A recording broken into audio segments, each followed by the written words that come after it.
The rain came down hard that August afternoon in Pine Ridge, a small town tucked away in the Georgia mountains. 23-year-old Daniel Hayes was driving his old pickup truck home from his construction job when he saw the water rising fast across the county road. Daniel had grown up poor in Pine Ridge. His father had passed when he was just 12, leaving his mother to raise 3 boys on her waitressing wages. Daniel had learned early that life wasn't always fair, but you helped people anyway. That's just what decent folks did. He was about to turn around and find another route when he spotted it. A dark SUV, half submerged in the rushing floodwater, tilted at a dangerous angle. Through the rain-streaked windshield, he could make out a figure inside, a woman with long, dark hair, pounding on the window. Daniel didn't hesitate. He pulled over, grabbed the tire iron from his truck bed, and waded into the muddy water. It was deeper than it looked, colder too. The current pulled at his legs, but he pushed forward, his work boots finding purchase on the slippery asphalt below. "I'm coming," he shouted over the roar of the water. "Hold on!" The woman inside was in her late 30s, Daniel guessed, dressed in what looked like an expensive cream-colored dress, now soaked and clinging to her. Her eyes were wide with fear, but she nodded at him, understanding what he was trying to do. He wedged the tire iron into the door frame and pulled with everything he had. The door groaned, resisted, then suddenly gave way. Water rushed into the vehicle, and the woman gasped as the cold flood hit her. "Take my hand." Daniel reached out. "We have to move now." She grabbed onto him, her grip surprisingly strong. Daniel wrapped his arm around her waist and began pulling them both back toward higher ground. The woman stumbled, her fancy shoes useless in the current, so Daniel simply lifted her, carrying her the last 20 feet to safety. They collapsed on the muddy shoulder of the road, both breathing hard.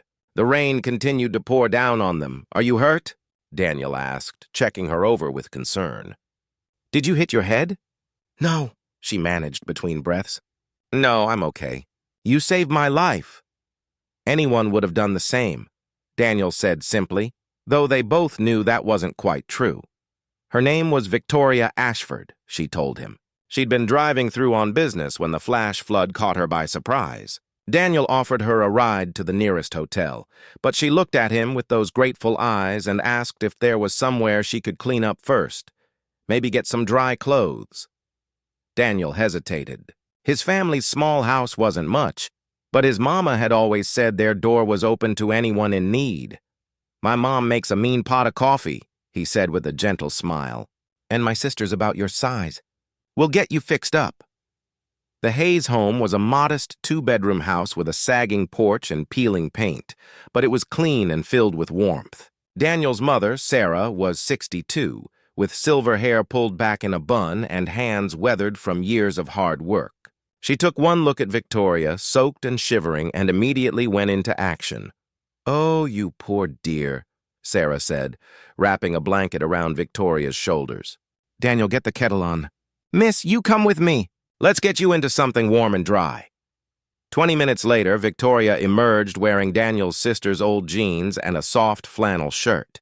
Her hair was towel-dried, and without all the trappings of her expensive clothes, she looked more relaxed, more real somehow.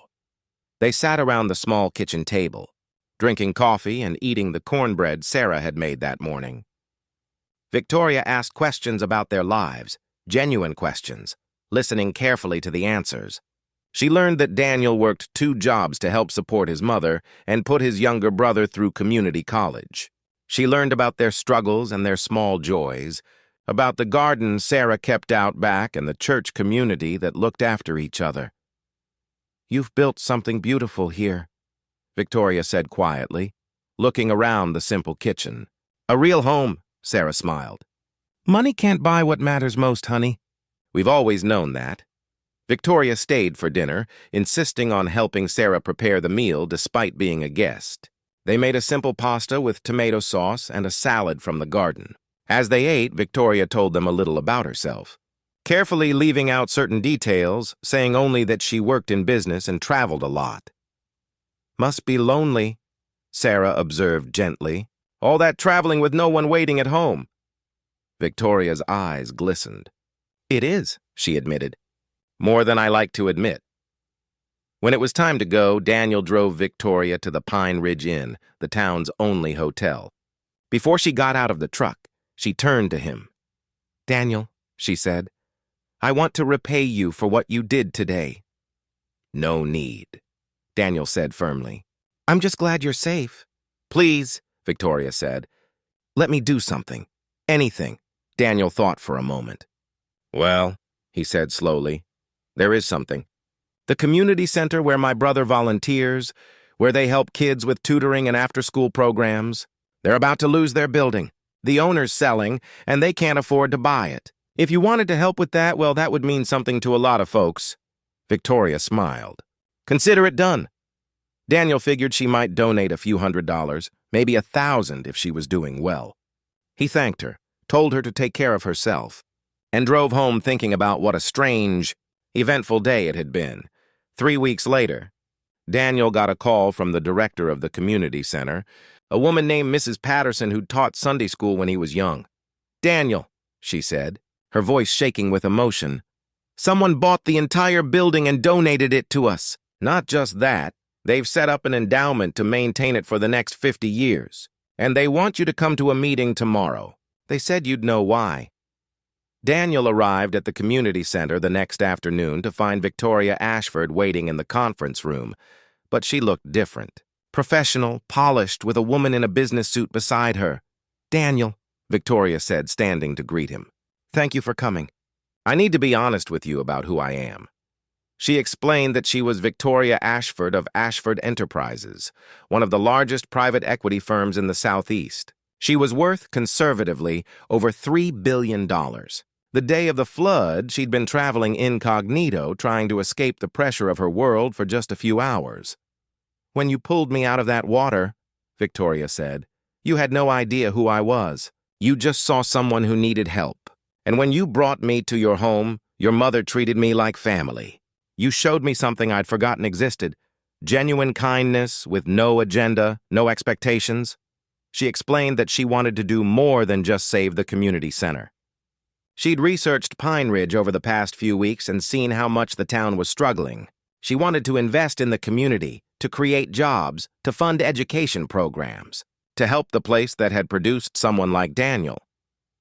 "But I need someone local," Victoria said. "Someone who understands this community and what it needs. Someone I can trust to make sure these investments actually help people. Daniel, I'd like to offer you a job as the director of the Ashford Foundation's Pine Ridge Initiative. The salary would be comfortable, and you'd have real power to make decisions that affect your community." Daniel sat back, overwhelmed. "I don't have a college degree," he said. "I'm just a construction worker."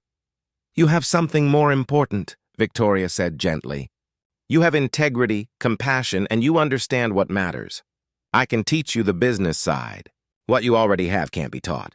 Daniel took the job. Over the next 2 years, he worked with Victoria to transform Pine Ridge. They brought in small businesses, renovated the old textile mill into a tech hub, and created vocational training programs. Daniel proved to be a natural, his genuine care for people and his common sense guiding every decision. But more than the professional relationship, Daniel and Victoria became true friends. She'd drive down to Pine Ridge on weekends, trading her business suits for jeans, having dinner with the Hayes family, attending church services and community events. Slowly, the brittle, lonely woman who'd been trapped in that SUV softened, reconnected with what mattered. "You know what I've learned?" Victoria said one evening, sitting on the Hayes porch with Daniel and Sarah watching the sunset. "I spent 30 years chasing success, building an empire, proving I was smarter and tougher than everyone else. But I was so lonely I could barely breathe. The day you pulled me out of that flood, Daniel, you didn't just save my life. You reminded me how to live it." Sarah patted her hand. "Sometimes God puts us exactly where we need to be, dear, even in the middle of a flood." Daniel married a local teacher named Emma 2 years later. Victoria insisted on hosting the wedding at her estate, but they compromised, holding it in Pine Ridge's renovated community center, with Victoria sitting in the third row, just another guest, crying happy tears like everyone else. Years later, Daniel would tell his own children the story of that rainy afternoon. How a simple act of kindness had changed not just his life, but an entire community. He'd tell them that real wealth wasn't measured in dollars, but in the connections we make, the people we help, and the love we share. And sometimes late at night, when Victoria visited and they sat on that old porch drinking sweet tea, she'd remind him of something important. You know, Daniel, she'd say, everyone always talks about how I changed your life. But the truth is, you changed mine more. You showed me that the best version of success isn't climbing higher than everyone else. It's reaching down and pulling someone up. That's the legacy worth leaving.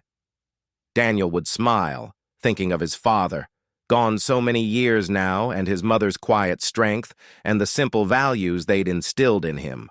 Values that money couldn't buy and floods couldn't wash away. Just doing what's right, he'd say. That's all any of us can do. And in the gathering darkness, with the crickets singing and the stars coming out overhead, that was enough. More than enough. It was everything.